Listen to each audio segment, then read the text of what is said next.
جی کہاں سے السلام علیکم ورحمۃ اللہ۔ کہاں سے آؤ لائی احمد صاحب؟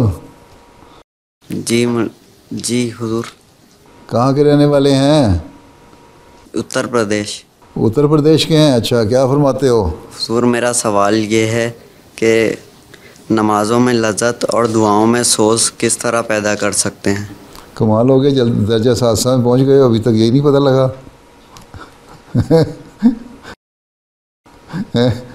بات یہ ہے کہ حضرت مسیح علیہ السلام کے کلام کو پڑھتے ہو نا، باتیں کو پڑھتے ہو نا، تو حضرت نے ایک موٹا نسخہ بتایا کہ اگر تمہاری ایسی حالت نہیں ہوتی تم رونی صورت بنا لو، آدمی کی جو ظاہری حالت ہے اس کا اثر دل پہ بھی ہوتا ہے۔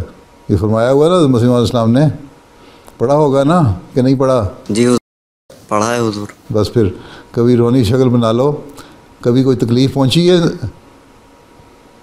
ہیں؟ جی حضور پہنچتی ہے نا، بس کبھی کبھی اس تکلیف کو سامنے رکھ کے دعا کر لیا کرو تو پھر بھی رکت پیدا ہو جاتی ہے، پھر باقی دعاؤں کی طرف توجہ پیدا ہوتی ہے۔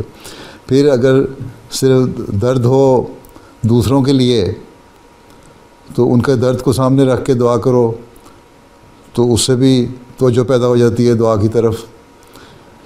تو یہ اپنی حالت کو اس حالت کے مطابق کرو، شکل ایسی بناؤ تو رکت اور سوز پیدا ہو جاتا ہے، اور جب پیدا ہو جائے تو ٹھیک ہے۔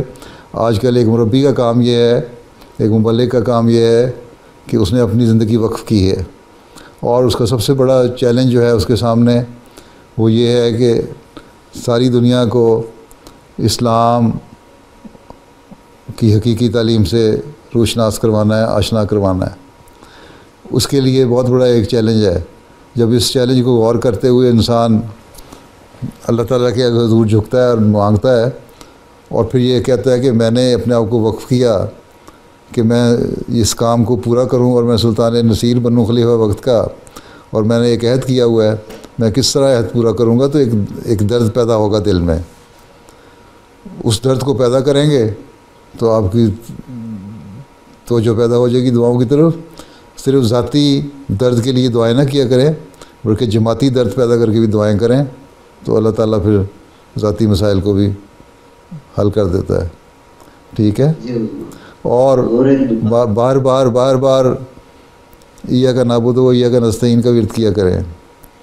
ایک بزرگ کے بارے میں آتا ہے قادیان میں ہی، غالباً مولانا مولوی سرور شاہ صاحب تھے یا مولوی شیر علی صاحب تھے کوئی، تو کہتے ہیں میں نے دیکھا کہ وہ کھڑے ہیں نفل پڑھ رہے ہیں مسجد مبارک میں قادیان میں ہی، اور رکوع میں نہیں جا رہے، نیت باندھی ہوئی، ہاتھ باندھا ہوا ہے۔ کہتے میں قریب جا کے گیا، ہلکا ہلکا وسپر کر رہے تھے ایاک نعبد و ایاک نستعین کہہ کہ وہ اتنا زیادہ رکت آئی ہوئی تھی ان پہ کہ اسی فکرے کو لے کے وہ 15 منٹ دہراتے رہے۔ تو یہ تو نماز میں جو مختلف حالتیں ہیں، آپ لوگ اس پہ غور کریں۔ اگر ماشاءاللہ جامعہ میں پڑھنے والے ہیں اور دین کا علم بھی ہے، اور جو نماز کے الفاظ ہیں ان کا ترجمہ اور مطلب بھی آتا ہے، اس کی تشریحیں اور تفسیریں بھی پڑھی ہوئی ہیں، تو جب اس پہ غور کرتے ہوئے آپ پڑھیں گے اور بار بار دہرائیں گے تو ایک ایسی حالت اور ایک کیفیت پیدا ہو جاتی ہے پھر انسان میں بار بار دہرانے سے کہ خود ہی رکت طاری ہو جاتی ہے۔ ٹھیک ہے؟ جی حضور۔ جی حضور ایک دعا کی درخواست تھی۔ اچھا شادی ہونے والی ہے؟